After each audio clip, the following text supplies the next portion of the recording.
কনকনে শীতের মধ্যে চলে আসলাম বাজার করার উদ্দেশ্যে। এসে দেখি অনেক বড় বড় পাঙ্গাস মাছ রয়েছে। এখানে রয়েছে শুটকি মাছ, চিংড়ি মাছের শুটকি, পুঁটি মাছের শুটকি, ইলিশ মাছের শুটকি। এখানে দেখতে পাচ্ছেন মাছের গোডাউন বললে চলে এটাকে।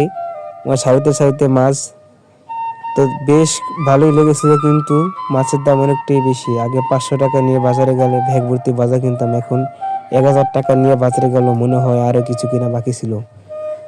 তো এই হচ্ছে বর্তমানে সিচুয়েশন। 500 টাকা নিলে বাজারে কিছুই মেলে না। 190 টাকা কেজি।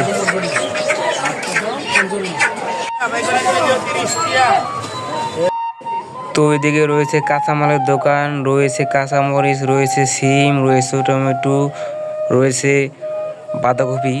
তো অনেক ধরনের দ্রব্যমূলক জিনিস এখানে আছে, কিন্তু দাম যা বাড়ছে তা বলার বাইরে। তো আমি মনে হয় আমি কাঁচামালের দোকানে আসিনি, আমি কোনো স্বর্ণের দোকানে এসেছি।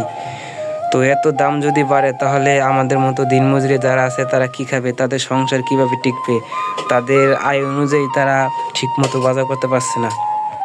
এই হলো শহরের বাজারের অবস্থা।